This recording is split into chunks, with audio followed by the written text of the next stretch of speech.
Hello and welcome. Tonight, we are setting out on a quiet voyage, a slow drift across the world's most unusual waters. You won't need a compass or a crew, and certainly no hurry. We'll move with the currents, follow the light of the moon, and visit seas so rare, so strange, and so beautiful that they almost feel imagined. Don't worry, I'll try not to make it too fascinating. After all, the goal is rest, not a geography quiz. So think of this not as a lecture, but as a bedtime sail, with the hum of the ocean beneath you and a soft wind tugging at your thoughts. Before we cast off, take a moment to like the video and subscribe, but only if you truly enjoy these sleepy science journeys. And if you're still awake by the end, I'd love to know where you're listening from and what time it is there. I always imagine these stories flowing out like tides, lapping gently at different corners of the world. Now, get comfortable. The room around you fades into dusk. You hear a slow rhythm, water brushing against wood, the creak of a calm boat, the faint hiss of the sea inhaling and exhaling. Somewhere overhead, stars are scattered like salt. The air smells faintly of brine and quiet. You're on an ocean at night, and the journey has just begun. Every voyage begins with a single sound, the splash of a wave, the sigh of rope, the soft clink of oars. The sea doesn't hurry you, it waits. You push off from shore, and the lights of land fall away behind you, their glow softening into mist. Ahead, the water stretches wide and calm, its surface glassy under moonlight. You feel that particular stillness that only open water can hold, vast, patient, unbothered by time. You drift, not steering, not searching. The current carries you. Above, constellations slide slowly westward. Sailors once read them like books, each star a sentence in an ancient language. You don't need to read tonight, you only need to float and listen. The stars know where they're going, they always have. The ocean beneath you is not just water, it's the planet's oldest memory. It holds the breath of storms long gone, the salt of ancient rains, the warmth of sunrises that happened before the first eyes ever watched them. Every drop you drift through has circled the world countless times, risen as cloud, fallen as rain, frozen as snow, melted and returned. You are traveling not across a sea, but through time. In the distance, something glows faint, greenish, pulsing. Bioluminescence, perhaps. Tiny plankton stirred awake by the brush of your hull. For a moment, your boat leaves a trail of light, a glowing path across the dark. The sea seems alive, as though it knows you're there and wants to guide you onward. You drift now into deeper thought. The word ocean comes from Oceanus, the ancient Greek titan said to encircle the world. They imagined him as both river and god, endlessly circling, never beginning or ending. Tonight, you're a guest on that same current, carried by something vast, something patient. Scientists still wonder at how interconnected the oceans truly are. Though we name them separately, Atlantic, Pacific, Indian. They are, in truth, one body of water, one endless pulse of salt and motion. A single global sea divided only by maps. And perhaps that's the quiet wonder of your journey.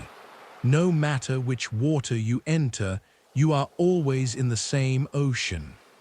Whether you drift through coral shallows or black trenches, Arctic ice or tropical bays, the molecules around you are the same travelers, ancient, wandering, tireless. The first leg of your voyage takes you gently toward the east. You can feel the faint pull of the Red Sea waiting somewhere beyond the horizon, though you're in no rush to arrive.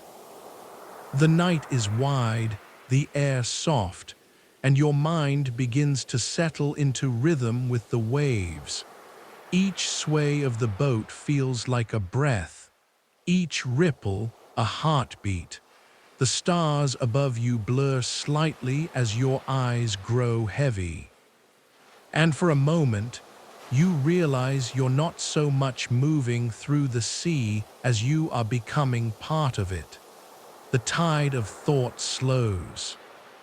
The sound of waves folds into your breathing.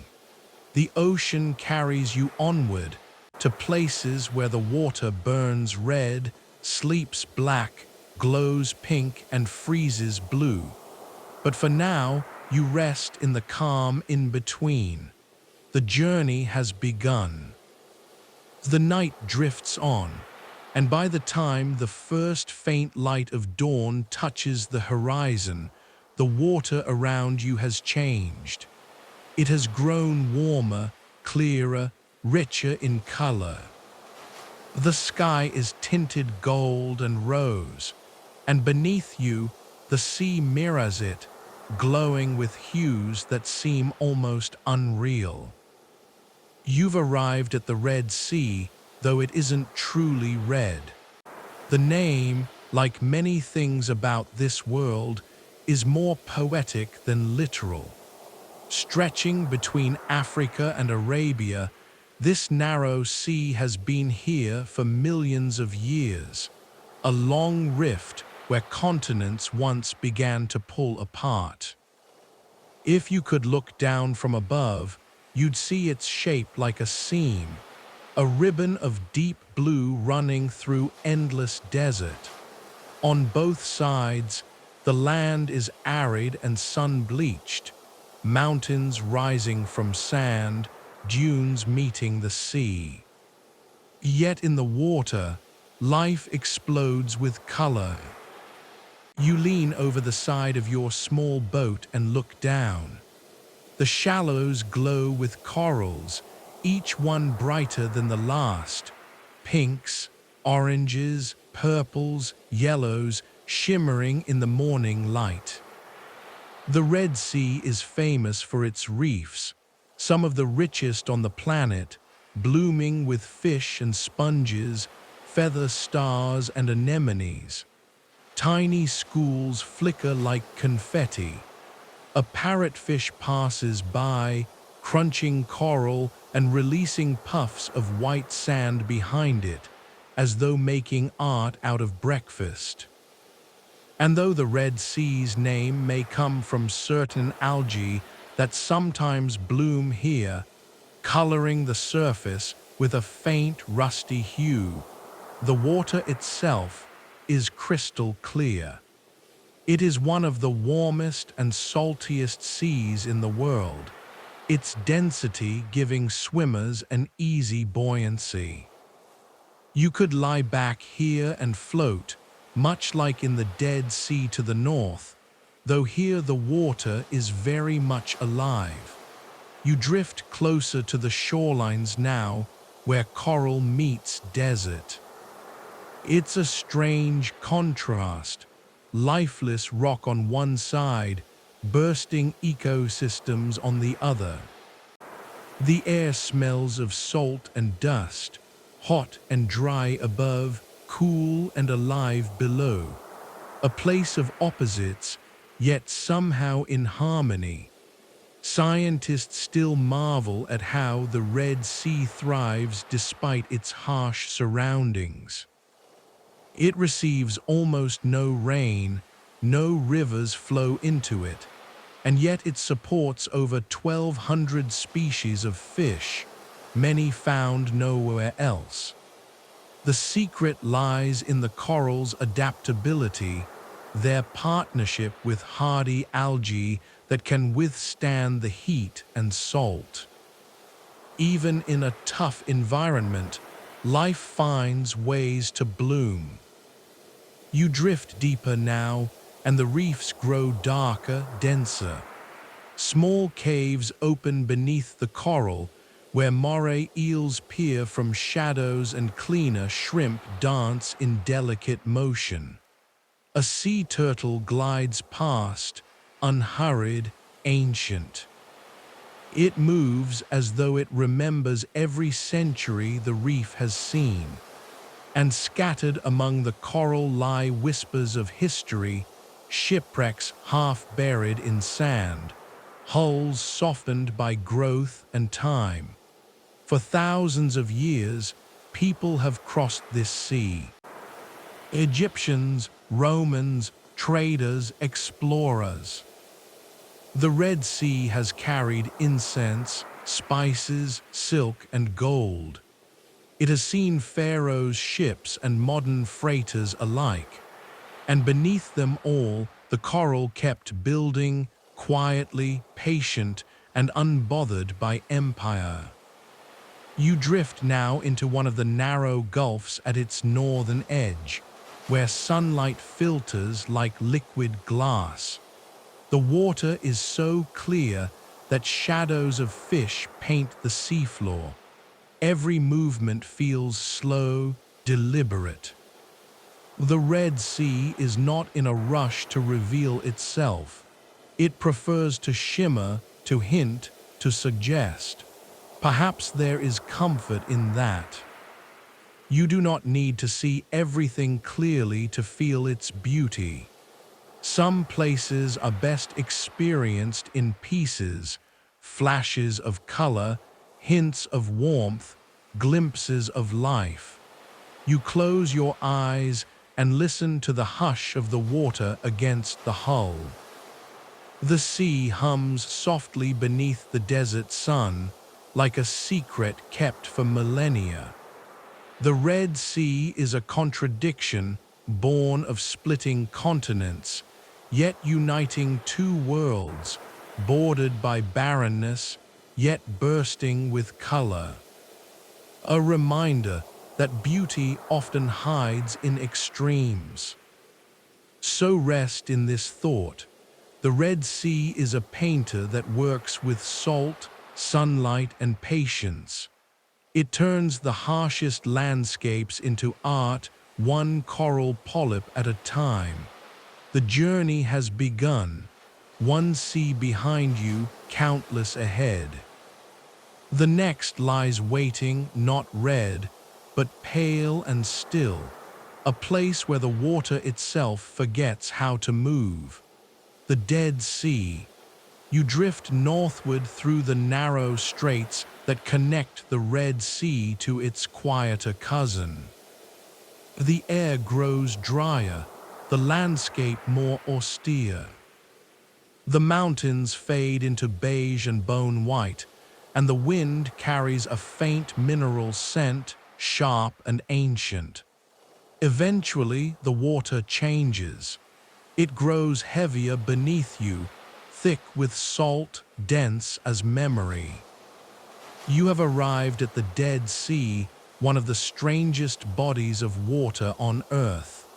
The name sounds tragic, but it isn't quite accurate. True, nothing much lives here. No fish, no coral, no swaying seaweed. But the Dead Sea is not lifeless. It simply exists on its own terms.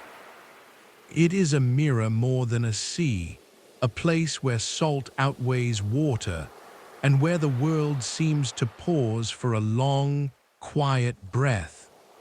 You lean over the side and watch sunlight scatter across the surface. The water is so dense that even the smallest ripple feels thick, syrupy. You could step into it and float without effort. The salt content is 10 times that of the ocean.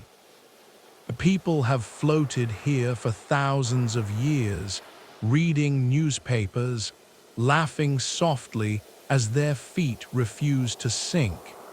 It is impossible to drown, and yet impossible to dive. The sea holds you whether you wish it to or not. Surrounding you are cliffs of golden rock and the pale crust of salt along the shoreline, glistening like snow under the sun. The air is still, heavy with heat. There is no sound but the slow slap of water and the occasional crackle of salt crystals shifting underfoot. Even the wind seems reluctant to disturb this stillness. Scientists still marvel at the Dead Sea's chemistry. It sits at the lowest point on Earth's surface, more than 400 meters below sea level, in a deep basin that has no outlet. Water flows in from the Jordan River and surrounding springs, but it never escapes. The only exit is evaporation. Every drop of rain or river water that has entered here has left behind its minerals, century after century, until the salt content grew overwhelming. You drift closer to the edge, where delicate formations of salt curl like lace. Some look like coral turned to stone, others like melted candles. Beneath the surface, minerals refract the light, tinting the water in strange hues, green one moment, silver the next. And though no fish swim here, life still finds a way. Microscopic algae and bacteria, tiny and resilient, bloom after rare rains. For a few days, the water takes on a faint reddish tint, the true source, perhaps, of its dead yet living name. Even here, in the saltiest water on Earth, something stirs. The Dead Sea is also a place of healing. For centuries, people have come to bathe in its waters and smear its dark, mineral-rich mud across their skin. Cleopatra herself is said to have visited, drawn to its restorative power. The air here is thicker, richer in oxygen, gentler on the lungs. Even the sunlight feels softer, filtered through the low atmosphere. It is as if nature itself decided to create a spa at the bottom of the world. You drift now into thought. Perhaps the stillness here is what truly heals. The silence, the buoyancy, the sensation of being weightless and held. You cannot fight the Dead Sea, you can only float. And in that surrender, something within you relaxes. It is a reminder that sometimes the only way to stay afloat is to let go. You close your eyes.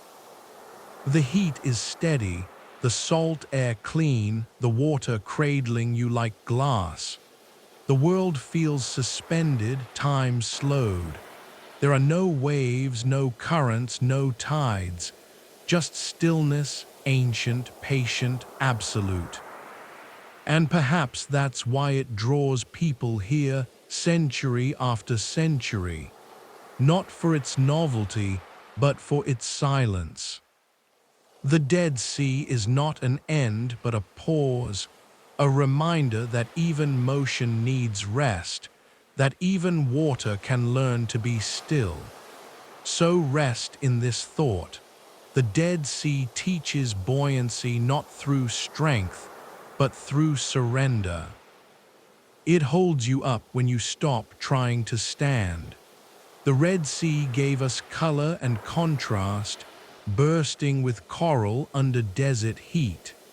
The Dead Sea now gives us stillness, a perfect balance of salt and silence, where floating becomes a form of meditation. Ahead, another sea awaits. It too hides secrets in stillness, a body of water where ancient ships sleep untouched, preserved in darkness. The Black Sea calls. The heavy salt of the Dead Sea fades behind you as you drift north, through mountain passes and river deltas, until the air cools and the light grows softer. The sky becomes gray-blue, the kind of color that seems unsure whether it belongs to day or evening. Before you stretches a vast expanse of quiet water, the Black Sea. At first glance, it does not look black at all. It is slate gray, sometimes green, sometimes silver, depending on the light. But beneath its shifting colors lies a secret, a deep darkness unlike anywhere else on Earth. You drift across its calm surface. The waves here are small, almost shy, and the horizon seems very far away. Seagulls circle above, their cries thin and distant. Around you lie the coasts of 6 countries: Turkey, Bulgaria, Romania, Ukraine, Georgia, and Russia. Each has sent rivers flowing into this basin, rivers that have carried soil, stories, and civilizations for thousands of years. But the Black Sea is unlike any other. Its waters are layered, separated into 2 distinct worlds. The upper layer is freshened by rivers and currents from the Mediterranean. It is alive with fish and plankton, stirred by wind and sun. But beneath that, beginning only a few hundred meters down, lies another realm entirely, one without oxygen, silent and still. In that dark layer, nothing that breathes can survive. It is a sea within a sea, a vast body of lifeless water resting beneath one filled with life. Scientists still marvel at how this formed. Thousands of years ago, the Black Sea was smaller, cut off from the ocean. When the Mediterranean overflowed through the Bosporus Strait, salt water flooded in, sinking beneath the lighter fresh water. Over time, the 2 layers stopped mixing. The deep water became trapped, heavy with hydrogen sulfide, deadly to fish and people alike, yet strangely protective. You drift now above those hidden depths, knowing that below you lie shipwrecks untouched by decay. The lack of oxygen has preserved them perfectly. Wooden hulls, masts, and ropes lying intact as they were centuries ago. Archaeologists have found vessels from ancient Greece, Byzantium, and the Ottoman Empire resting silently in the dark, their cargoes still sealed, their timbers still whole. It is as though time itself decided to pause for them, keeping history safe under a blanket of stillness. And so the Black Sea is both a graveyard and a museum. It holds the remains of trade routes, lost sailors, forgotten ports, all sleeping in peace. But it is not a place of fear. It is a place of patience. Here the ocean teaches that even endings can have beauty, that quiet can preserve as much as it erases. Above, life continues in the upper waters. Dolphins play near the coasts. Anchovies swarm in silver clouds. Jellyfish pulse like slow heartbeats. Fishermen cast nets as their ancestors did, and coastal towns wake each morning to the same calm horizon. The sea does not speak of its darkness, it keeps its secrets gently. You drift closer to shore, where black sands and pale cliffs meet. The water feels heavier here, as if it remembers what lies beneath.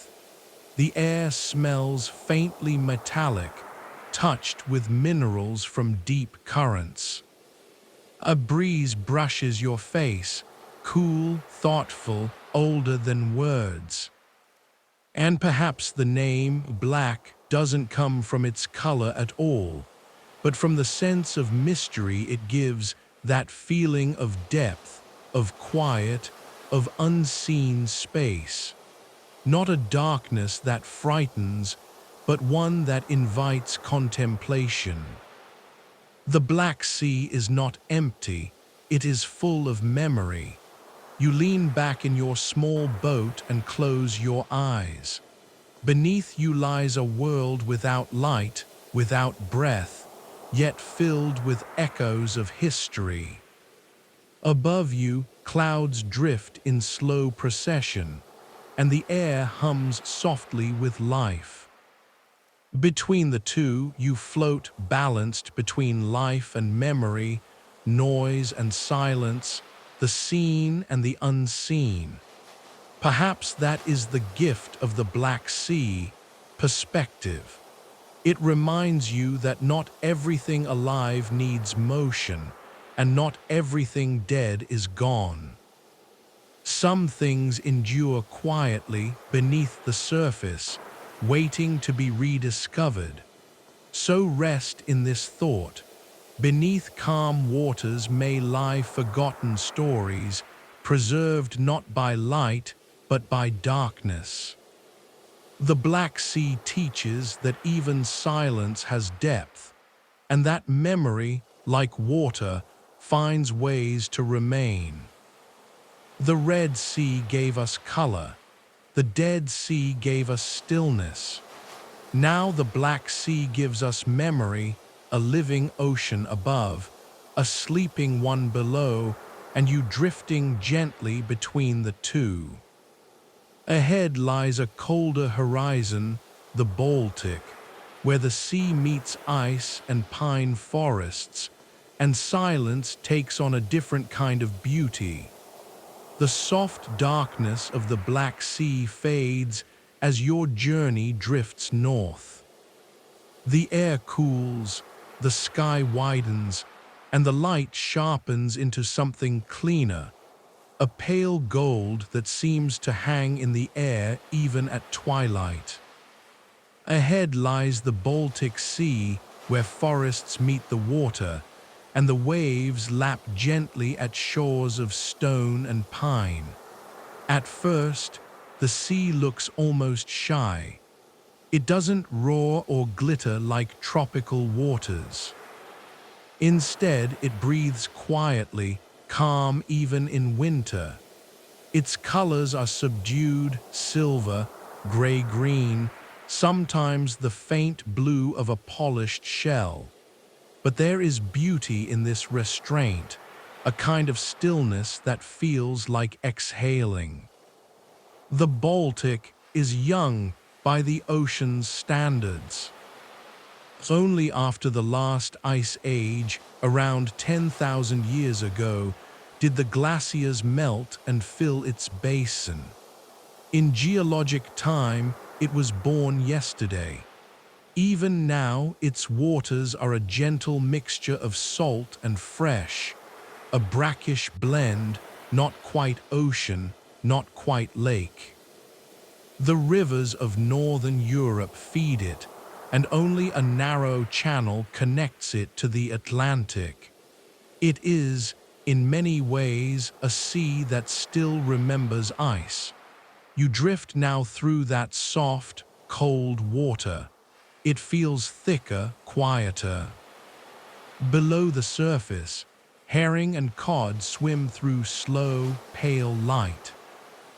Kelp forests sway in the shallows, and seals rest on drifting ice. In winter, when the sea begins to freeze, sheets of ice form at the edges, creaking softly as they rise and fall. Even sound behaves differently here. Waves make less noise.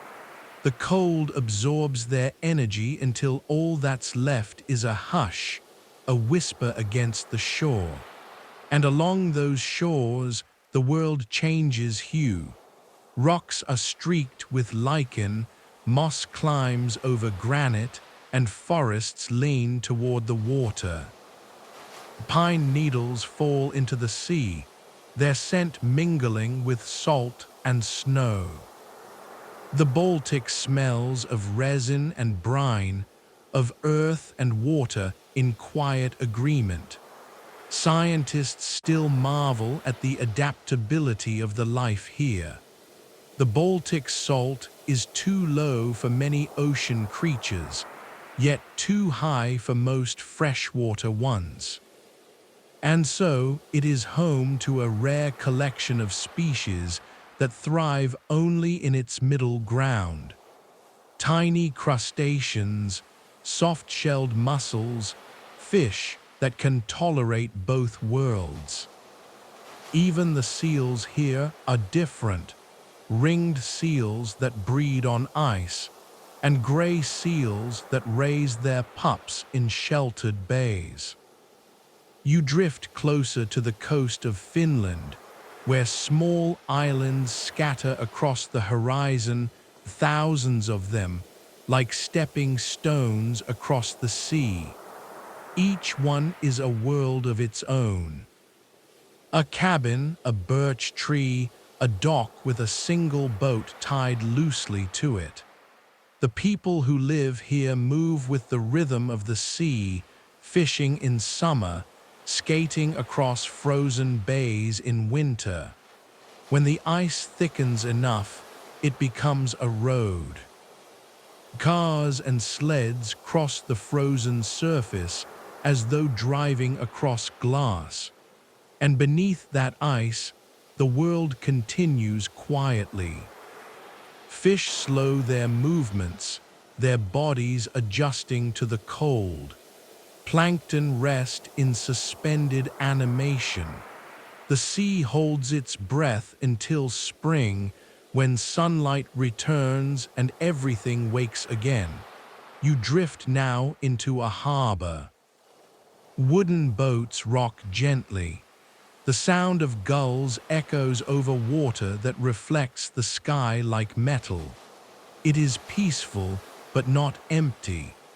Beneath the calm surface, history lies here. Two ships that sailed centuries ago, now preserved in the cold, low-oxygen water. Viking longboats, merchant vessels, even 17th-century warships rest in astonishing condition, their masts and carvings still intact. The Baltic, like the Black Sea, remembers. Perhaps there is comfort in this northern calm, in a sea that neither rushes nor rages, but simply exists in balance. It teaches that strength need not be loud, that stillness can be powerful.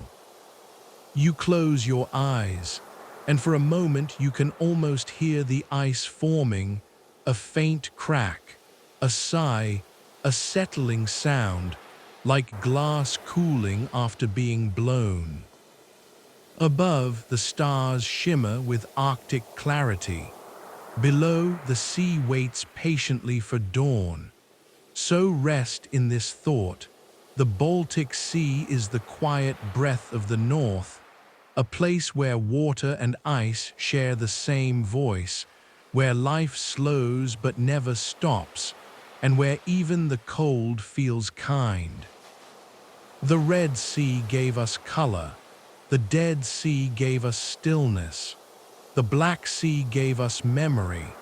Now the Baltic gives us calm, a frozen peace that reminds us that even in the coldest places, the ocean continues to breathe. Ahead lies warmth again, the cradle of civilizations, where sunlight and story meet. The Mediterranean. The gray-green calm of the Baltic fades behind you, and your voyage drifts south again. The air grows warmer, the light softer, and soon the scent of pine gives way to that of salt and sun. Ahead, the water turns a color the ancient poets never quite agreed upon, sometimes blue, sometimes green, sometimes the deep gold of late afternoon. You've reached the Mediterranean Sea, a place where sunlight itself seems to linger unhurried, as though it has nowhere else to be. This sea has been called many things: Mare Nostrum by the Romans, our sea, and the cradle of civilization by historians. But tonight, it feels less like a monument of history and more like a living memory, breathing quietly under the hum of cicadas and the slow sway of olive trees. You drift into its light, which feels different from anywhere else. The Mediterranean sun is not harsh, it glows. The water carries it gently, scattering gold in ripples. Even the shadows here seem to shimmer. Beneath the surface, shoals of fish move like quicksilver, and the seafloor gleams with fragments of marble, the remains of old ports and temples. You pass coastlines that have seen everything: the cliffs of Greece, the coves of Italy, the islands of Malta, Cyprus, and Crete. Here, myth and geography overlap so thoroughly that it's hard to tell where one ends and the other begins. Somewhere beyond that horizon, Odysseus once sailed. In another direction, Phoenician traders carried glass and cedar across these waters. Egyptian ships once followed the same winds, their sails swelling under the same stars. Scientists still marvel at how the Mediterranean formed. Millions of years ago, it was cut off from the Atlantic, evaporating into a dry basin hundreds of meters below sea level, until, in a cataclysmic event, the ocean returned, rushing through what is now the Strait of Gibraltar in a flood that may have lasted months. The sea refilled its ancient bed, creating the basin you drift across now. The earth itself reshaped this place, then handed it back to the sun. You drift closer to the shore, where limestone cliffs rise like pale sculptures. Along them, villages cling in terraces, their walls painted white to reflect heat. The smell of baking bread drifts from unseen kitchens. The air hums with the soft buzz of distant life: markets, laughter, church bells, the muffled clink of cups on tables. Even the human sounds here feel ancient, as though the people themselves are another wave in an unbroken tide of history.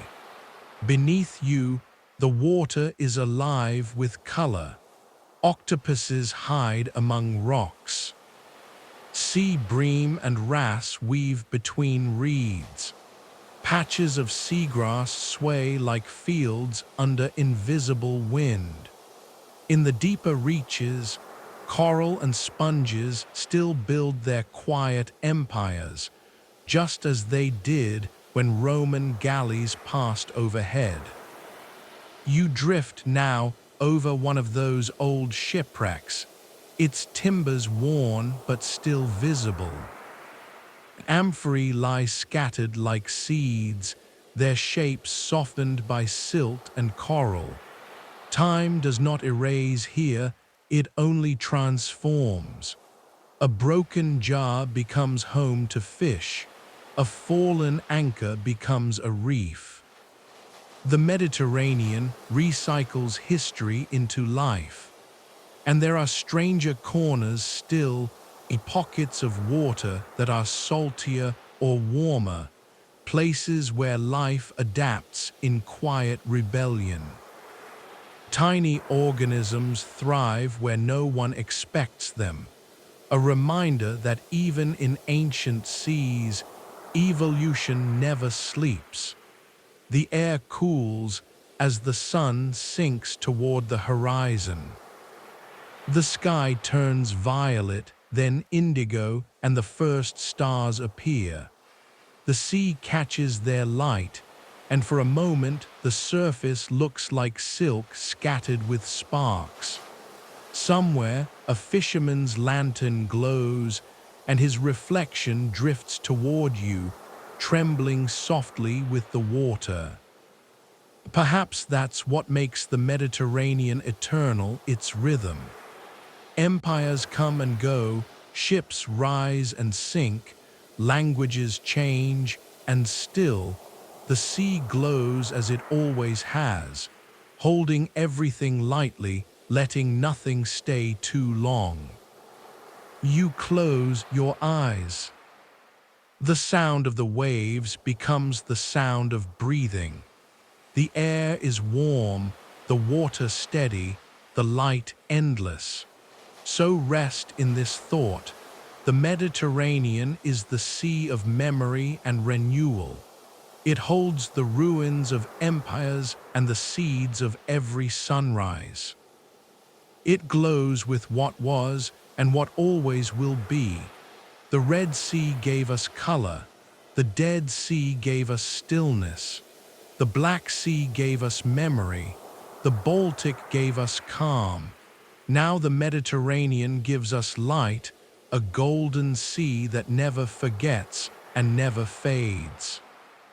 Ahead lies another kind of wonder, a sea without shores, where water drifts in silence and the world forgets where land begins or ends. The Sargasso Sea waits. The golden glow of the Mediterranean fades behind you as you slip once more into open water. Days pass, maybe weeks, though time feels different at sea. The air cools, the stars shift, and the world grows wide again. Soon, you reach a part of the Atlantic that feels like nowhere and everywhere at once. A sea without shores, a vast calm in the middle of motion.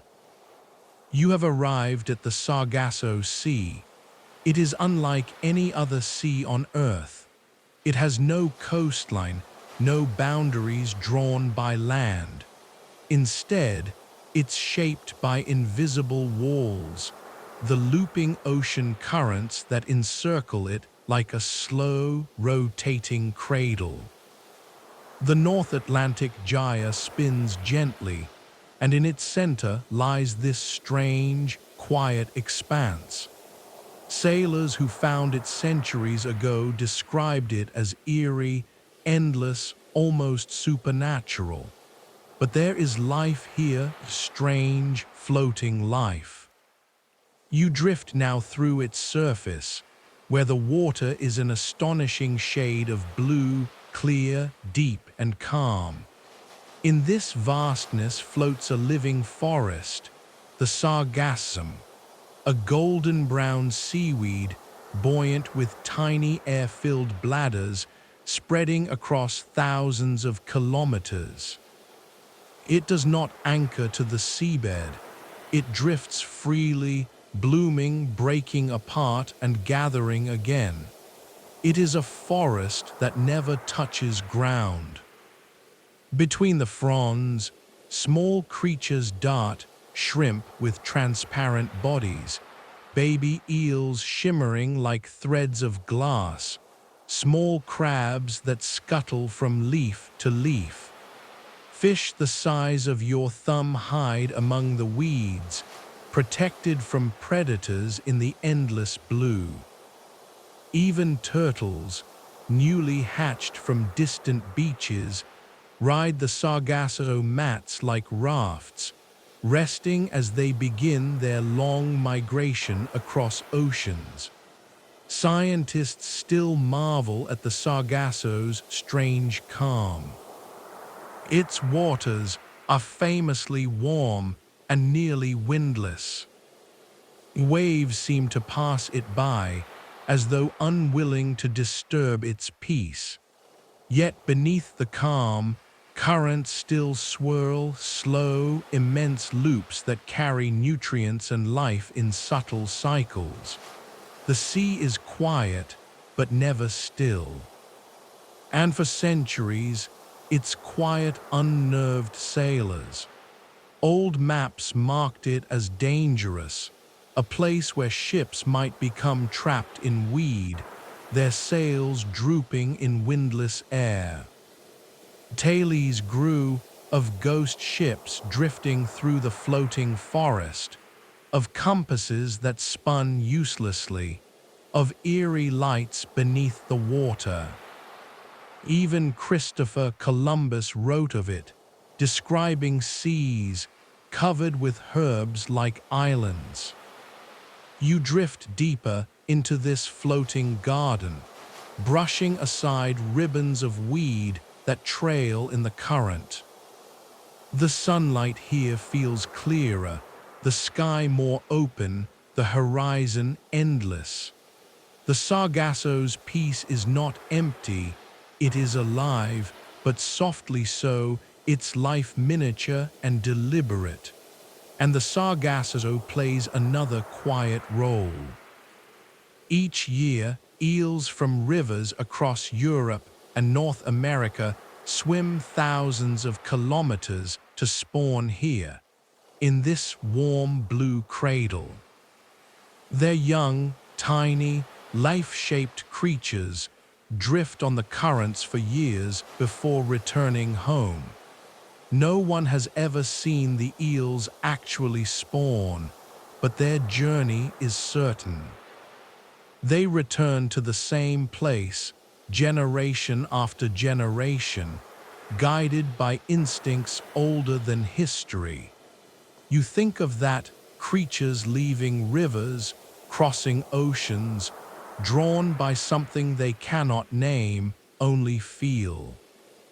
The Sargasso is their origin and their ending, their mystery and their memory, and perhaps there is comfort in that. The Sargasso Sea is proof that even in the middle of vast emptiness, life finds purpose.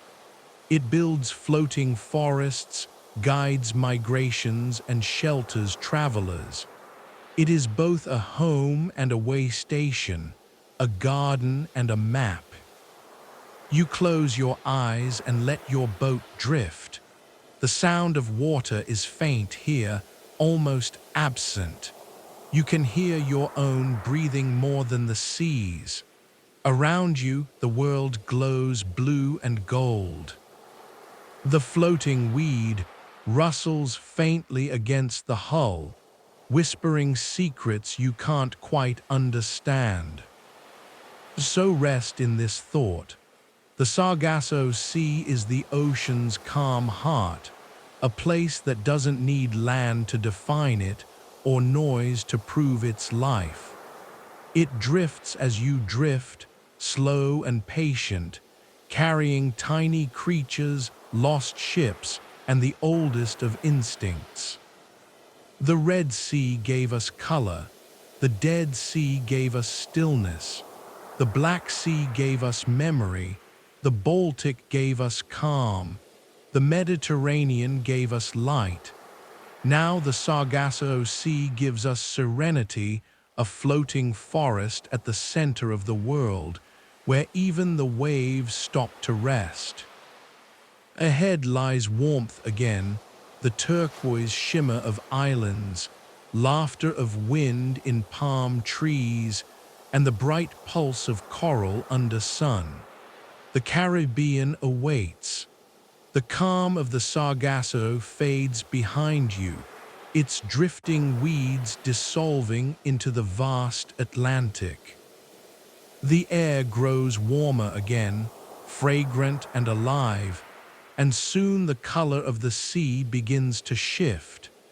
It deepens first into sapphire, then brightens into turquoise, until at last you reach waters that seem to sparkle with joy. You have arrived in the Caribbean, the sea that laughs in light. Here everything feels softer, slower, sunlit. The air carries the scent of salt, mango, and warm wind.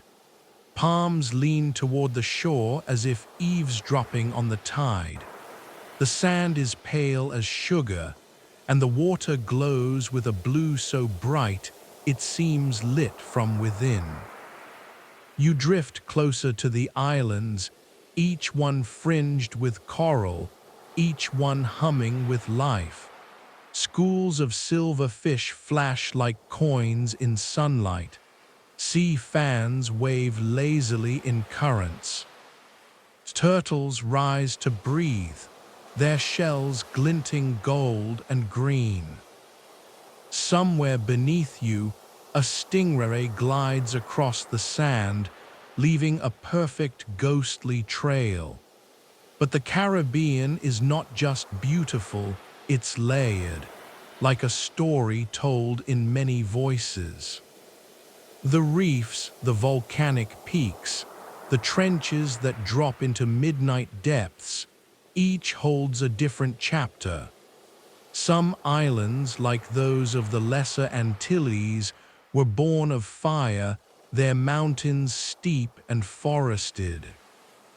Others, like the Bahamas, rose slowly from coral and sand, built grain by grain by the patient work of marine life.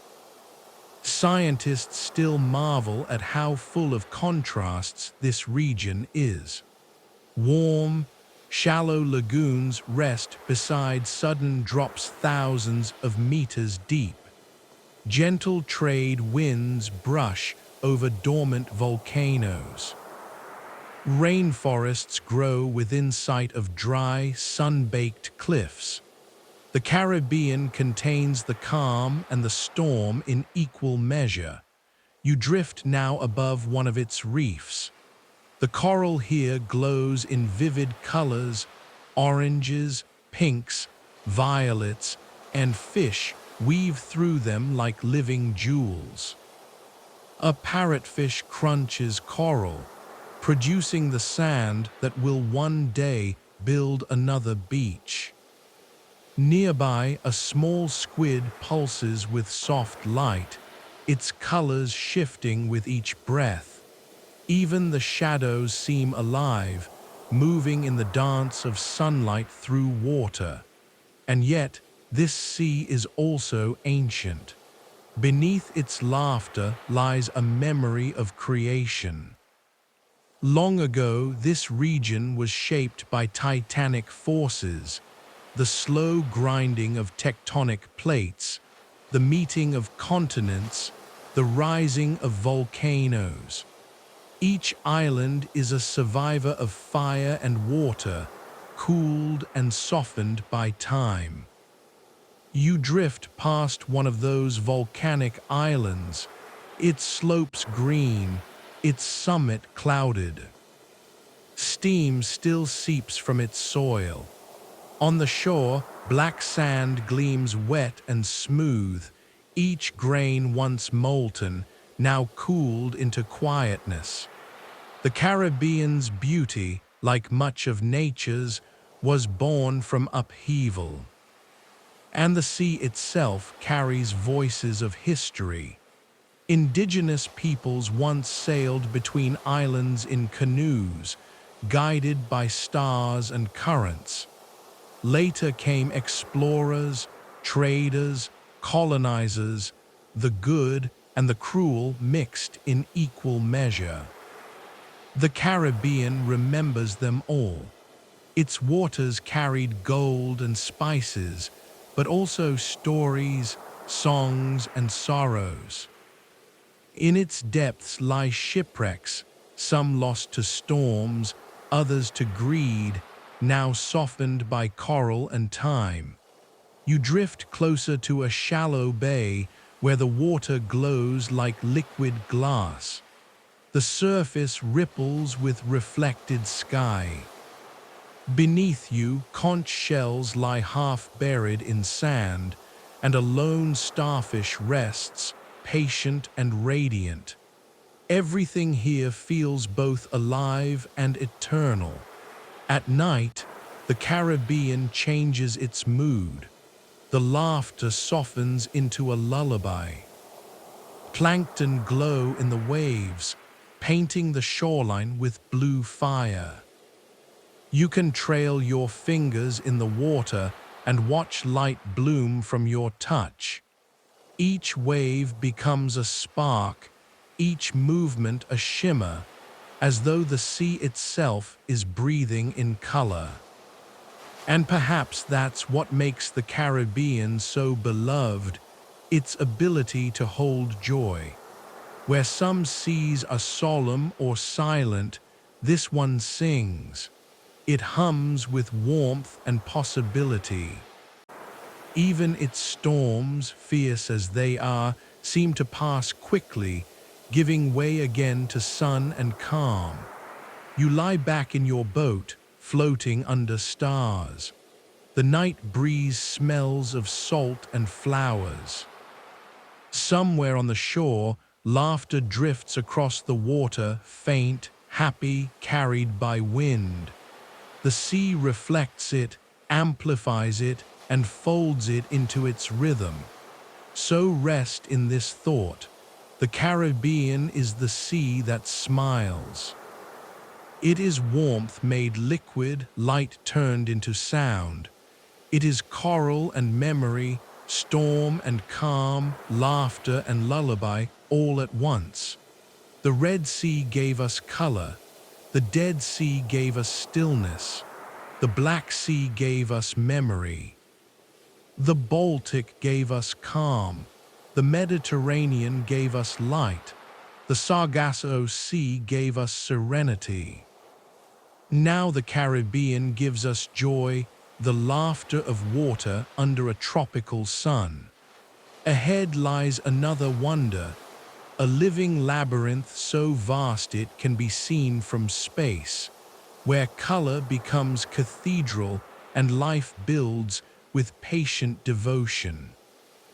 The Great Barrier Reef awaits.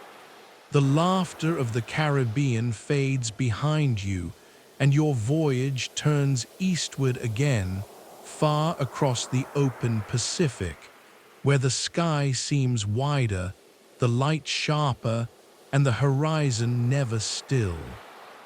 For days, perhaps weeks, you drift beneath constellations that trade places overhead, until one morning the sea changes beneath you.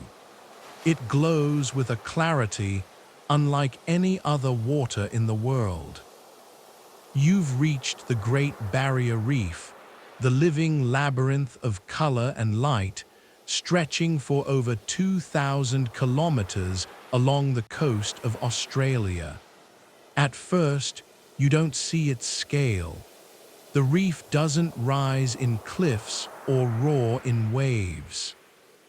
It reveals itself slowly, as shifting shades of turquoise and green beneath the boat. From above, it looks like clouds painted into the water, pale swirls, ribbons, and dots. But what you're seeing isn't stone or sand. It's life, billions upon billions of tiny coral polyps, each one building a home, each one part of the world's largest structure made by living things. You lean over the side and watch sunlight ripple across the water.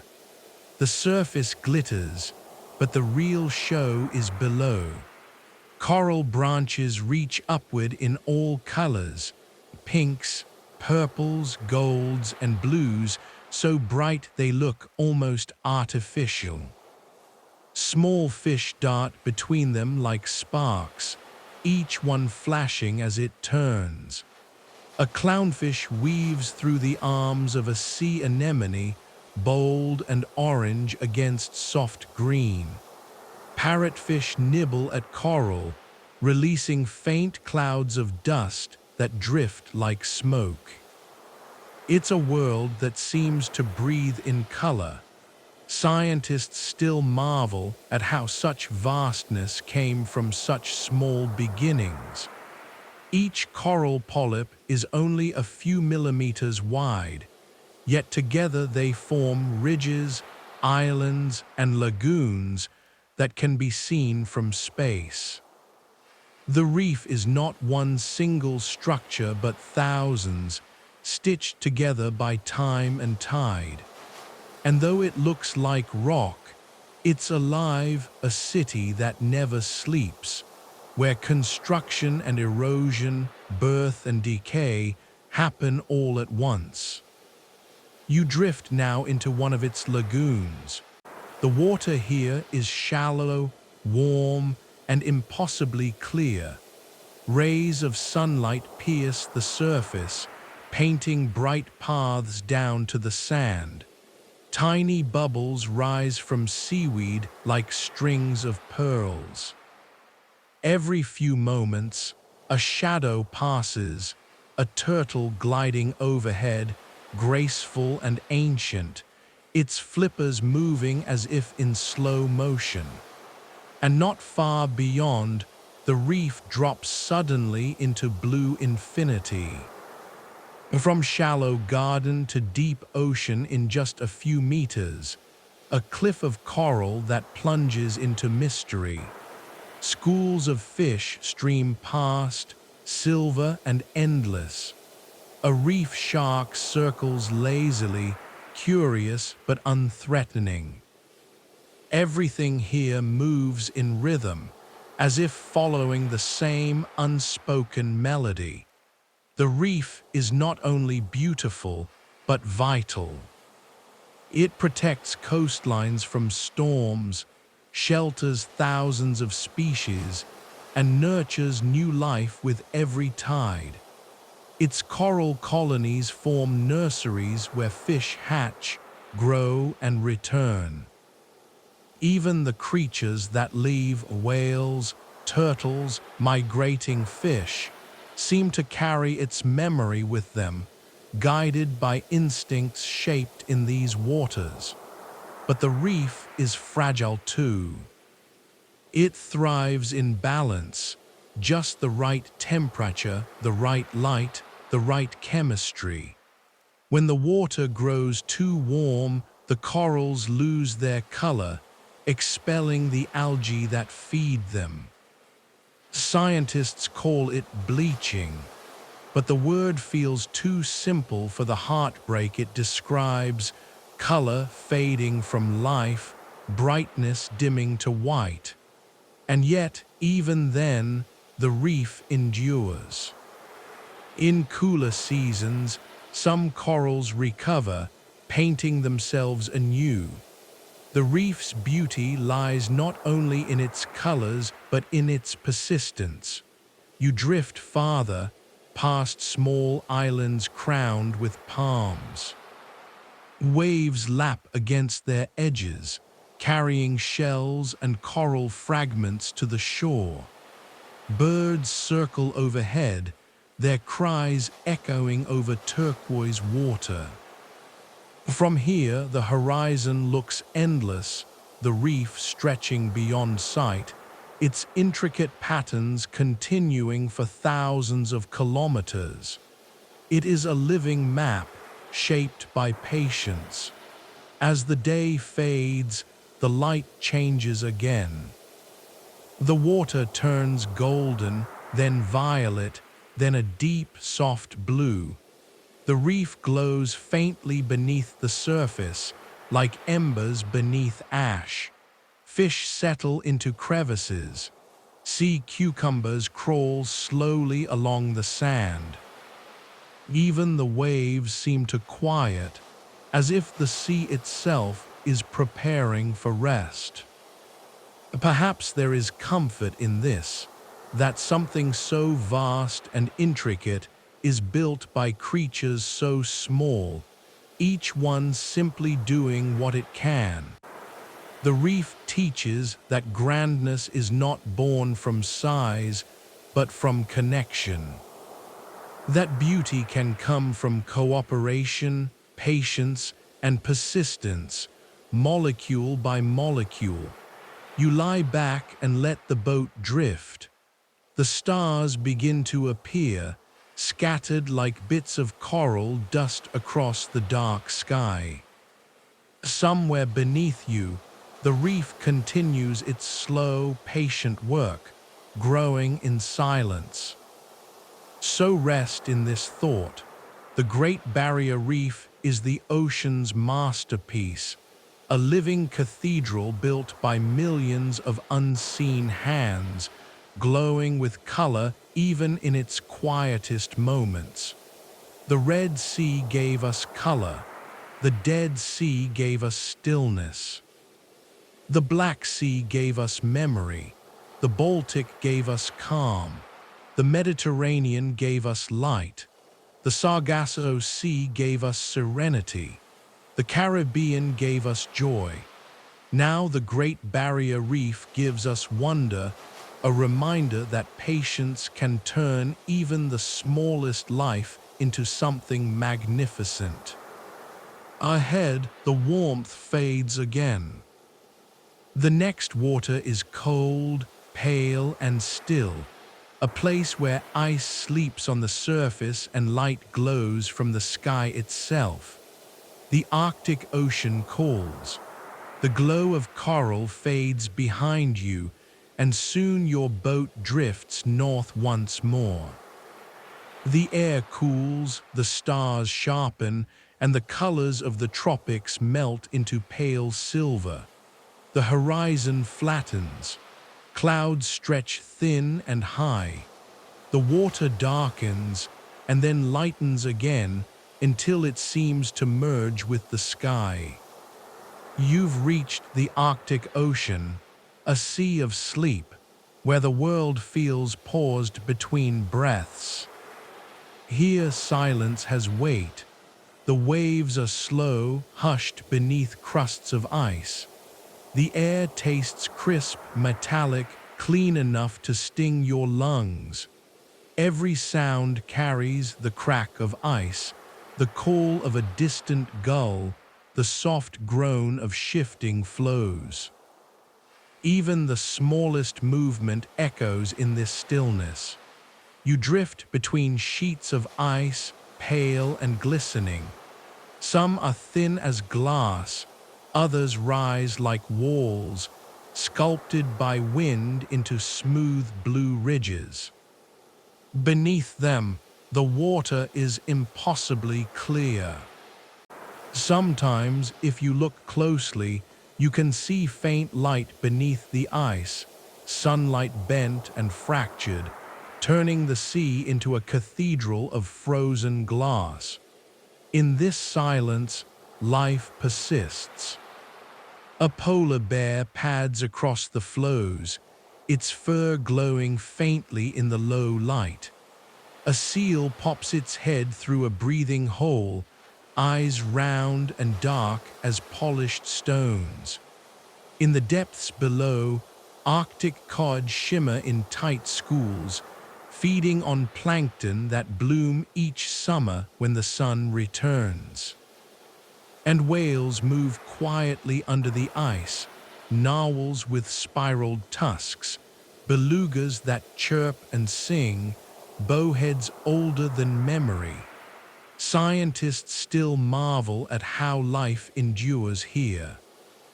The Arctic Ocean spends much of the year hidden under ice and darkness, yet when the light comes, it bursts into abundance. Tiny algae grow inside the ice itself, turning its lower layers green. When it melts, the algae bloom in the open water, feeding krill, which feed fish, which feed seals, which feed bears.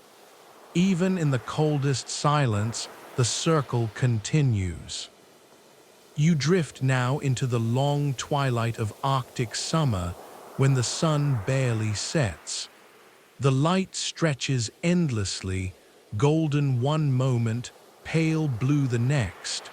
Shadows grow long but never disappear. The world feels dreamlike, caught in a balance between day and night. You could close your eyes and still see the glow through your lids. The wind shifts. You hear the low rumble of ice breaking, a sound like thunder slowed to a sigh. A floe drifts apart, exposing dark water that steams faintly in the chill air. Beneath it, the sea breathes, cold, patient, infinite. It feels alive, though it moves with a slowness you can hardly measure. And the Arctic, for all its quiet, is not lifeless. Its ice sings.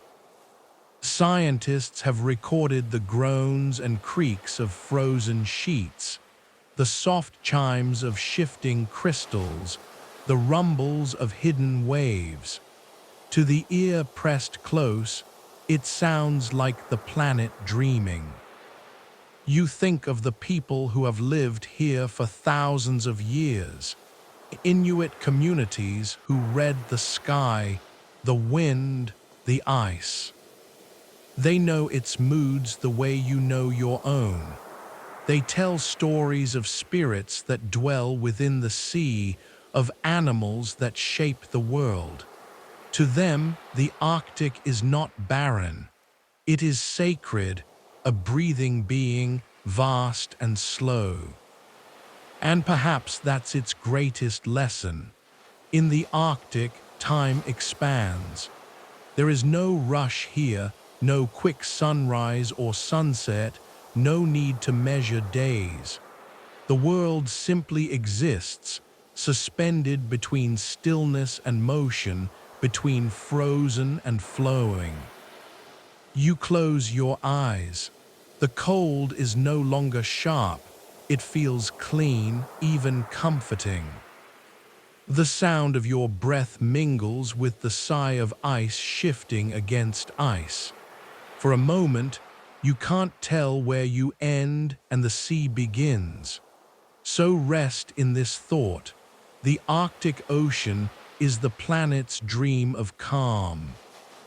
It sleeps beneath its blanket of ice, breathing slowly, carrying life through silence.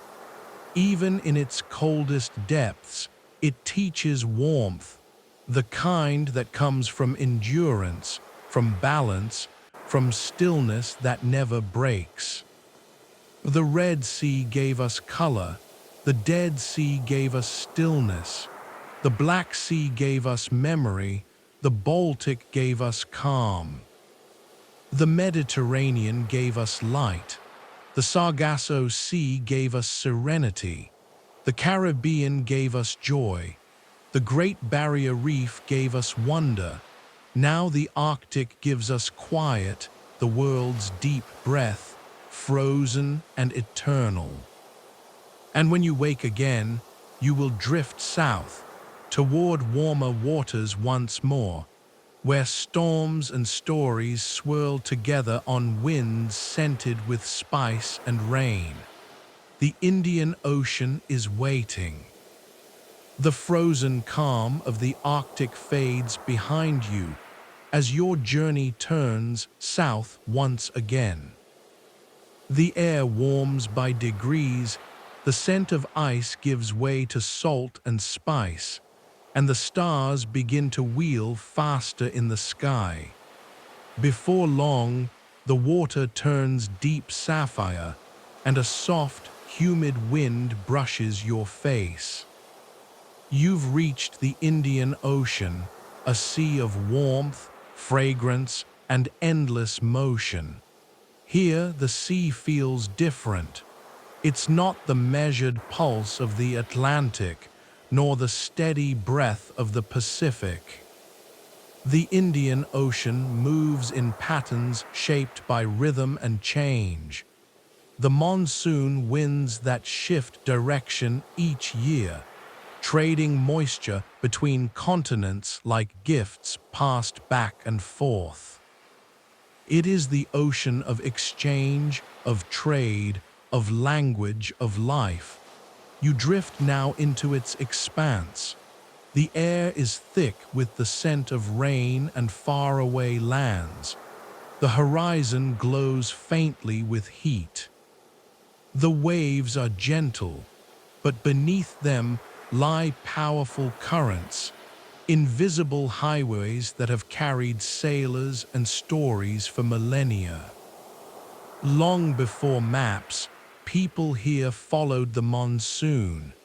When the summer winds blew from the southwest, they carried ships from Africa to India. When the winds reversed in winter, they brought those same ships home again. On their decks traveled cinnamon, pepper, ivory, gold, and alongside them music, words, and ideas. The Indian Ocean was not just a trade route, it was the first global conversation.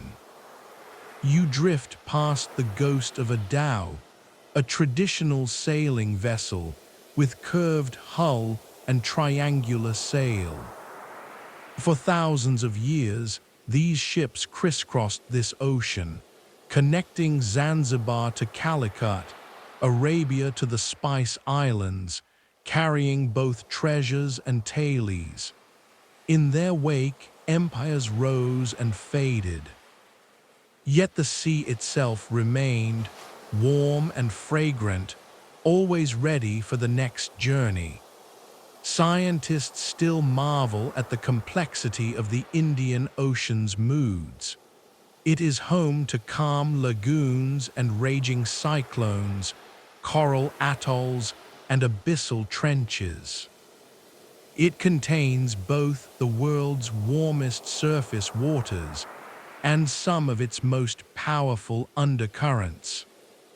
It is both gentle and immense, a teacher of balance.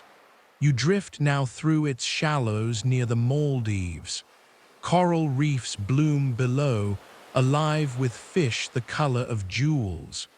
Between the islands, the water glows turquoise, clear as glass. Above you, clouds gather, tall white towers that promise rain. You can almost feel the tension in the air, the quiet before the monsoon. Then, from the distance, you hear it, a low rumble, like the world clearing its throat. Lightning flashes far away, turning the horizon white for a heartbeat. The rain comes not as violence, but as release. Warm drops fall in thick sheets, blurring sea and sky into one. You let the rain fall across your face, the ocean rising to meet it. For a few moments, you are surrounded by nothing but water, above, below, within. And then, just as suddenly, it passes. The clouds part. The air smells renewed, a mix of salt, earth, and the faint sweetness of wet leaves. The sea returns to its calm breathing, the storm now just a memory. You drift near the coast of India, where the ocean meets the land in waves that have carried pilgrims and merchants, poets and explorers. The beaches are red with laterite, the trees heavy with fruit. The air hums with heat and history. Somewhere inland, the scent of spice markets drifts toward the sea, cardamom, clove, sandalwood. Even the breeze feels seasoned. And beneath these same waters, history sleeps, ancient ports, sunken cities, forgotten temples claimed by tides. The Indian Ocean has always been both giver and taker, generous and unpredictable, shaping cultures that learned to respect its moods. Perhaps there is comfort in this rhythm of change, the monsoons coming and going, the way it both gives and takes, cools and stirs. The Indian Ocean teaches that even life's tempests are part of balance, that storms, however fierce, pass. You close your eyes and listen to the slow hiss of the waves against the hull. The air is warm on your skin, and for a moment you can almost hear the echo of centuries, sails flapping, laughter on decks, the whisper of trade winds, all of it returning endlessly like the tides. So rest in this thought. The Indian Ocean is the sea of exchange. It trades heat for rain, stillness for storm, silence for song. It connects continents not only with goods, but with spirit, a proof that movement itself can be peaceful. The Red Sea gave us color, the Dead Sea gave us stillness, the Black Sea gave us memory. The Baltic gave us calm, the Mediterranean gave us light, the Sargasso Sea gave us serenity, the Caribbean gave us joy, the Great Barrier Reef gave us wonder, the Arctic gave us quiet. Now the Indian Ocean gives us rhythm, a warm pulse of change, forever balancing chaos and calm. And beyond it lies the greatest sea of all, vast and endless, a blue so deep it seems to swallow time itself. The Pacific is waiting. The warm breath of the Indian Ocean fades behind you, and you drift eastward into something vast, so vast it defies imagination. The water grows deeper, darker, bluer than any you've seen before. It feels infinite, an expanse beyond measure. You've entered the Pacific Ocean, the largest and quietest of all Earth's seas, a realm so wide it could swallow every continent and still have room for dreams. From horizon to horizon, there is only water. Even the clouds seem humbled, moving slowly as if they too are awed by the emptiness. The Pacific covers a third of the planet's surface, a mirror to the sky itself. Here distance loses meaning, and time stretches thin. You could sail for days without seeing another soul. Yet this sea is not empty. Beneath its calm face lies a pulse, an unseen rhythm. The Pacific hums with tectonic energy, its edges ringed with fire and volcanoes, its heart crossed by mountain ranges hidden under miles of water. It is a sea of contrasts, still above, restless below. You drift now over one of those hidden ridges. The water beneath you is so clear that the sun pierces deep, fading slowly into blue. The color changes with depth, cerulean, indigo, midnight, and finally darkness. In that darkness dwell creatures that never see the sun, yet shimmer with their own light. The Pacific is not only wide, it is deep, deeper than thought, a library of evolution written in glowing ink. Scientists still marvel at how such immensity remains connected. Currents swirl across its breadth, carrying warmth from the equator toward the poles. Its winds drive weather patterns that touch every corner of Earth. When the Pacific exhales, the world listens. When it stirs, clouds gather and rains fall continents away. You drift toward its calmer center now, where the winds grow faint and the waves gentle. The doldrums, sailors once called it. Here, the air hangs heavy and the water mirrors the sky so perfectly that you can no longer tell which way is up. It is said that some travelers, when caught here, lost track of day and night entirely. They floated for weeks, surrounded by stillness so absolute it felt like being held by the planet itself. In the evenings, the Pacific comes alive with light. The sun sinks slowly, turning the horizon gold, then crimson, then violet. The sea catches every color and holds it, as though reluctant to let them go. Flying fish leap from the surface, their fins catching the last glimmer of day.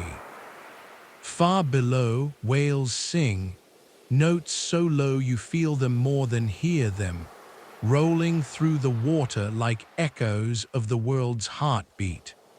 You drift now toward one of the countless islands scattered across this ocean like stepping stones. Each is a speck of green surrounded by endless blue, each with its own rhythm, its own story. Palm trees lean over lagoons as if whispering secrets to the tide. The people who live here have known the sea for generations, not as barrier, but as pathway. Polynesian navigators once sailed thousands of kilometers across the Pacific, guided not by compasses, but by stars, winds, and the feel of waves beneath their canoes. To them, the ocean was a map they carried in their minds. And maybe that is the Pacific's greatest gift, perspective. It reminds you that size is not emptiness, that vastness can be gentle. It holds storms and silence, creation and calm, life and loneliness, all together in one endless breath. As you drift farther, night returns. The stars above are mirrored in the waves below. The sea becomes a field of light, each ripple reflecting a distant sun. You feel the motion of the planet beneath you, the slow turning of Earth, the deep pulse of its oceans, the rhythm of everything that lives. You close your eyes. The air is warm, the water smooth. The Pacific surrounds you completely, and for a moment, you can believe that nothing exists beyond it. The sound of your breathing blends with the hush of the sea until you can no longer tell them apart. So rest in this thought. The Pacific is not a void. It is fullness itself, a blue infinity that connects all shores, carries all rains, and reflects every sky. It is patience made visible, a stillness wide enough to cradle the world. The Red Sea gave us color. The Dead Sea gave us stillness. The Black Sea gave us memory. The Baltic gave us calm. The Mediterranean gave us light. The Sargasso Sea gave us serenity. The Caribbean gave us joy. The Great Barrier Reef gave us wonder. The Arctic gave us quiet. The Indian Ocean gave us rhythm. Now the Pacific gives us peace. The great blue stillness, endless and eternal. Ahead lies something stranger still, something that doesn't quite fit among the others.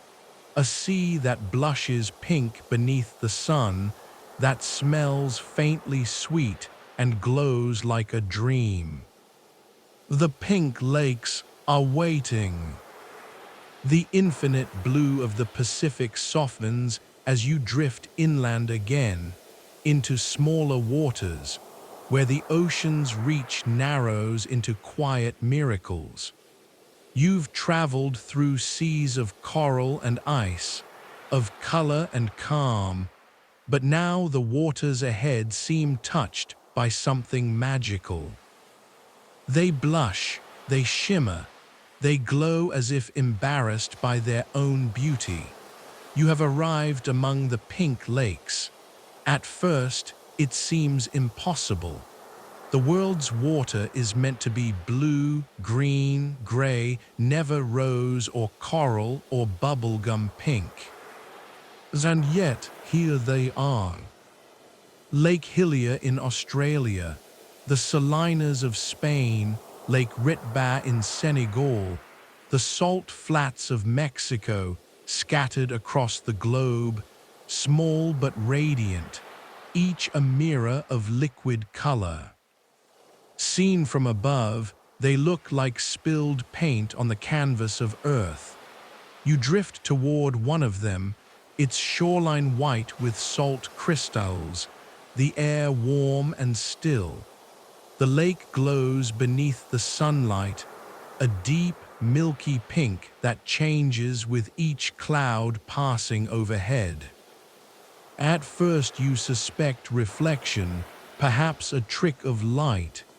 But no, the color comes from life itself. Microscopic algae and halophilic bacteria, creatures that thrive in salt so dense it would kill nearly anything else, tint the water with pigments of red and orange.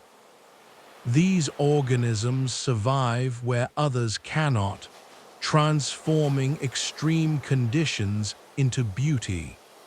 The same pigments that protect them from sunlight turn the water into a painting. Scientists still marvel at these lakes, how such harsh environments can harbor life so vivid. In some, the salt concentration is 10 times that of the ocean. The water thickens until it feels like silk when you touch it. And like the Dead Sea, these pink lakes hold you afloat with ease. You could lie back and watch the sky, drifting between two shades of softness, blue above, rose below. You dip your hand in. The warmth surprises you, not the chill of deep seas, but a gentle heat, as if the lake itself remembers sunlight. When you lift your hand, the droplets that slide off shimmer briefly before drying into fine salt crystals. The air smells faintly sweet, like minerals and light. You drift now across the surface.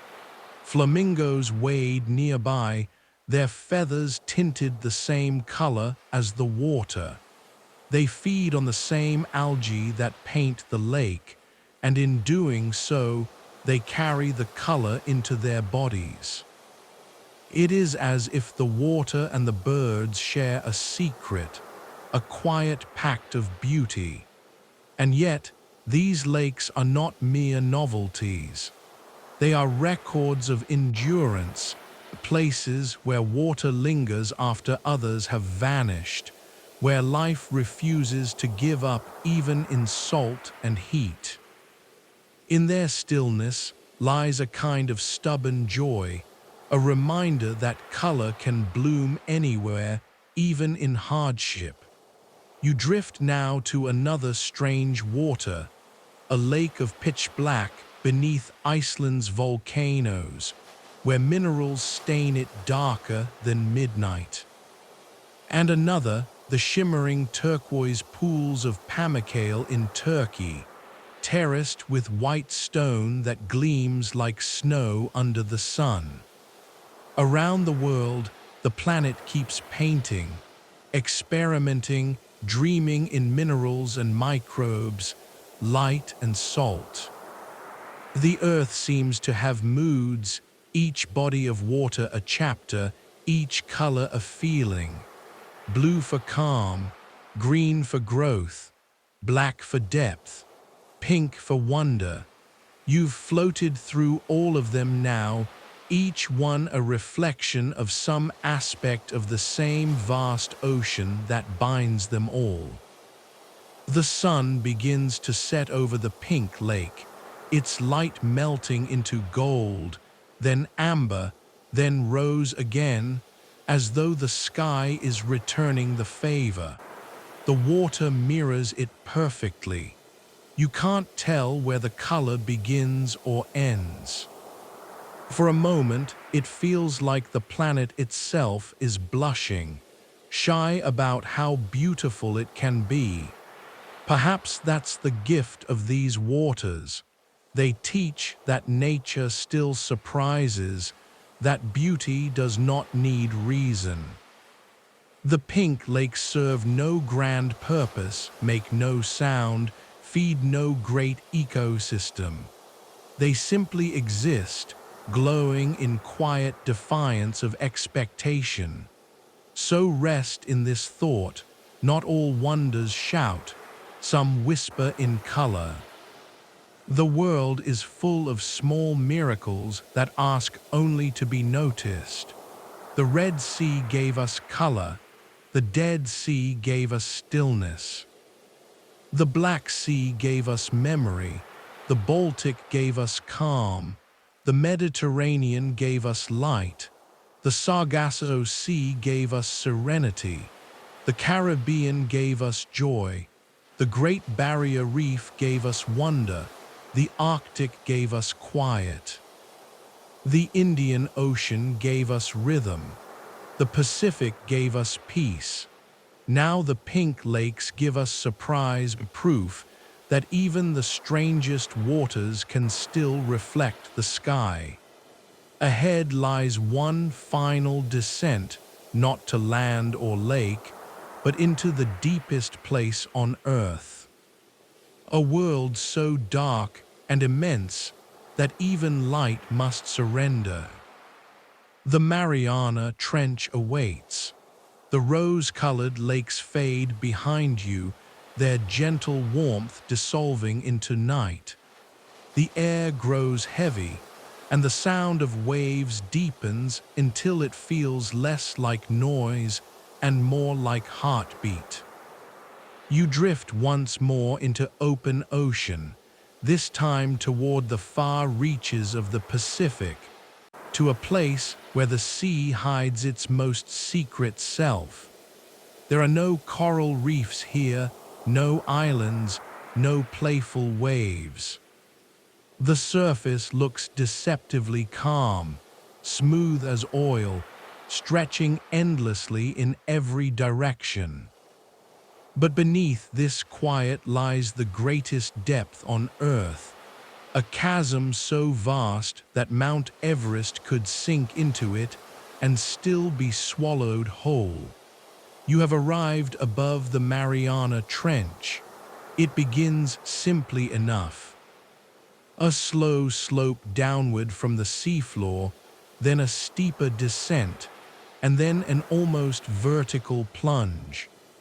The trench cuts 11 kilometers into the planet's crust, deeper than the cruising altitude of a jet, darker than any night sky.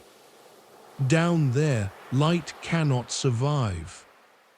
Down there, the weight of the world itself presses upon every living thing. You drift at the surface, staring into water so dark it seems to pull at the light around it.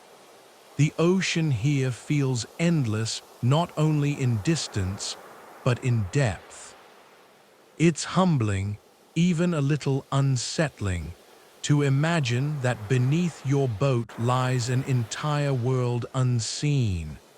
Pressure so immense that steel would fold like paper, silence so pure it becomes physical. Scientists still marvel at how life endures down there. Cameras and probes sent into the trench have revealed creatures that look like ghosts, a translucent snailfish, pale shrimp, gelatinous blobs that drift with eerie grace. Some have no eyes, only senses that detect vibrations in the dark. Others glow faintly, creating their own stars in a place where sunlight has never reached. And at the very bottom, the water is still, heavy, and thick with minerals. The mud glistens like ink. Even here, microbes thrive, feeding on chemicals released from rocks deep below. Life, it seems, refuses to surrender. You drift now in your thoughts, imagining the descent past sunlight, past twilight into the black. At 100 meters, the colors vanish. At 1,000, the water becomes cold and unyielding. At 10,000, even the concept of time feels stretched thin. And yet, even there, life pulses softly, glowing in whispers. The trench has always inspired awe and a little fear. Early explorers thought it might be bottomless, a gateway to the planet's molten heart. Modern science has mapped it with sonar, but its mystery remains intact. No human has truly lived there, only visited in steel capsules built to withstand crushing pressure. Each journey down lasts hours, each moment at the bottom a miracle of engineering and nerve.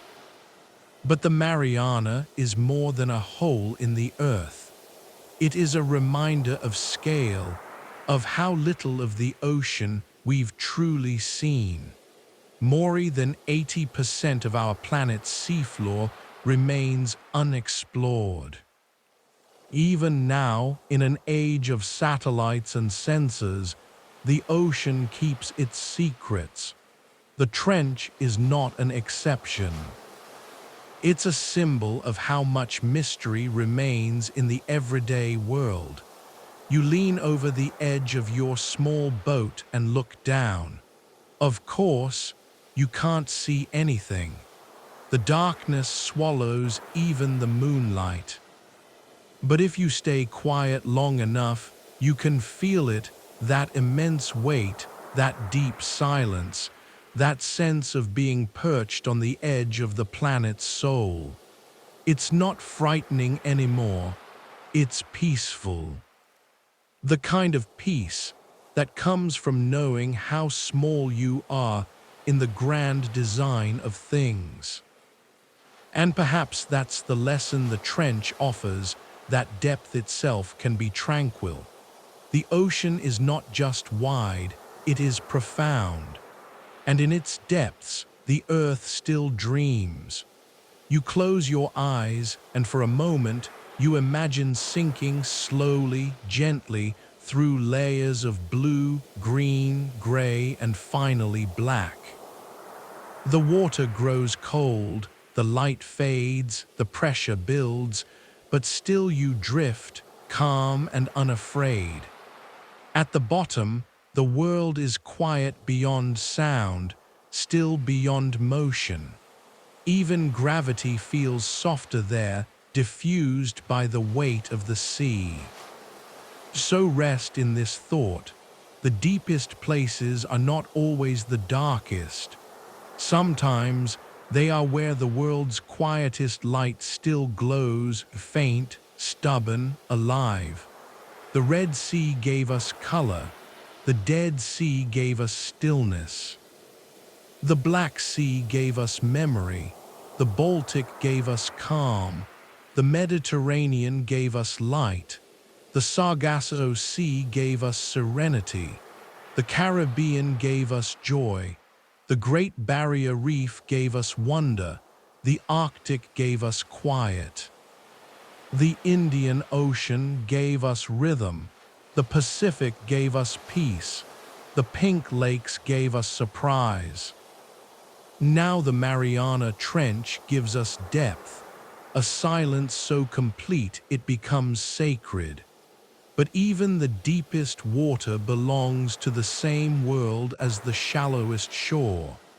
And now it's time to rise again, to drift back toward the surface where everything began. The darkness of the trench fades beneath you.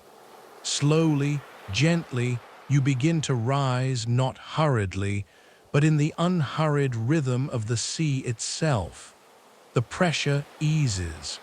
The water lightens from black to blue to silver. A faint shimmer of sunlight appears far above, like the memory of day calling you home. The long journey through Earth's exotic waters is nearing its end. You drift upward through stillness, through layers of temperature and color, through time itself. For a moment, the whole voyage feels present at once.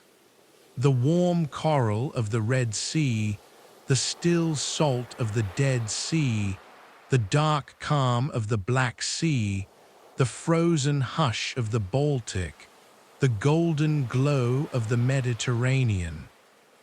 The drifting weeds of the Sargasso, the turquoise laughter of the Caribbean, the endless maze of the Great Barrier Reef, the sleeping ice of the Arctic, the rhythm of the Indian monsoon, the still blue heart of the Pacific, the blushing pink lakes, and the silent trench below.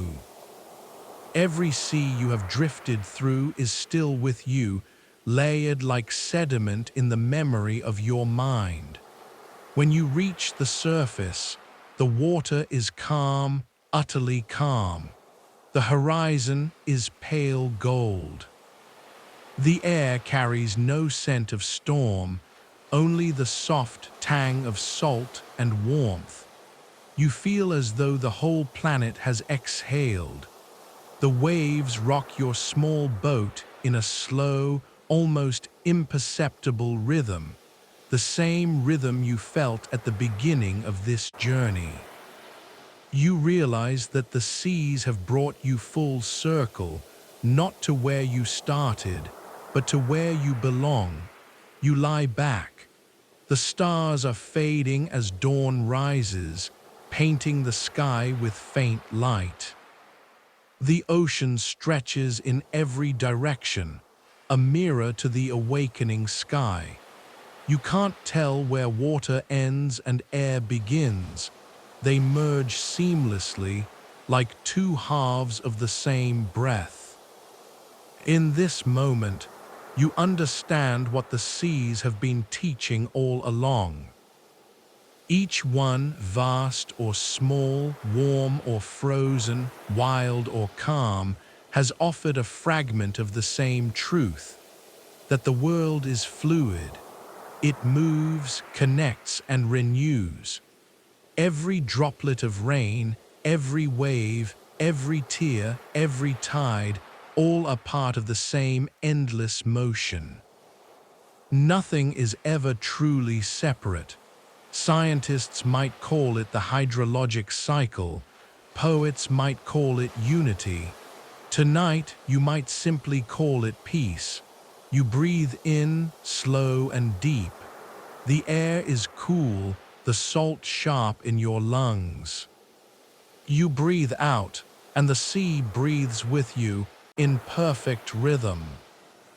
Each breath carries the memory of a different ocean, a different story. Each breath is older than you, older than time as you know it. And perhaps that is the greatest comfort, to know that you are part of this great circulation, this moving, shimmering planet of water and light. You are salt and vapor, tide and current. You are the sea, and the sea is you. A gull cries somewhere in the distance, its voice small against the vastness. The sun crests the horizon, spilling a path of gold across the surface. You watch it reach toward you, slow and certain. It looks almost like the ocean itself is smiling. You close your eyes. The motion of the waves rocks you gently, a cradle older than humankind. The sounds of the water blur into your heartbeat. The salt dries softly on your skin. Everything is calm now, the kind of calm that lives beneath words. So rest in this thought. You have drifted through every sea, and every one of them has drifted through you. Together, they have shown you that even the most exotic, distant waters are part of one great whole, one endless ocean, alive and patient, reflecting the sky. The Red Sea gave us color. The Dead Sea gave us stillness. The Black Sea gave us memory. The Baltic gave us calm. The Mediterranean gave us light. The Sargasso Sea gave us serenity. The Caribbean gave us joy. The Great Barrier Reef gave us wonder. The Arctic gave us quiet. The Indian Ocean gave us rhythm. The Pacific gave us peace. The Pink Lakes gave us surprise. The Mariana Trench gave us depth. Now the calm sea gives us return, the gentle homecoming to the world above, to light, to breath, to rest. You drift in silence, the ocean's cradle rocking you towards sleep. The world is water, and you are weightless within it. And now the voyage is over. The seas have quieted. The winds have faded. The stars above you no longer guide. They simply keep watch. Take a slow breath in. Feel it expand gently through your chest, as if you were inhaling the tide itself. And exhale softly, letting the air fall away like a wave folding back into the sea. The water around you is still. The sky above you is vast. There is no destination now, no journey left to finish, only rest. You are floating at the surface of everything, held by the same salt that once cradled coral, glaciers, and rain. Every ocean you visited tonight, the fiery reds, the glacial blues, the black depths, the pink shallows, was never separate. They were all one story, one endless breath of the earth flowing through time and through you. Let that thought sink in, gentle and deep. You are connected to every drop of water that has ever fallen, every wave that has ever broken, every calm that has ever followed a storm. The oceans have been breathing for billions of years, and tonight their rhythm has become your own. Breathe again, in slow and smooth, out like the retreat of a soft tide. The air is cool, the waves are steady. The world is dimming into the quiet colors of sleep. Your thoughts are adrift now, floating farther from shore, lighter with each breath. Let yourself drift. Let yourself be carried. The ocean will hold you always.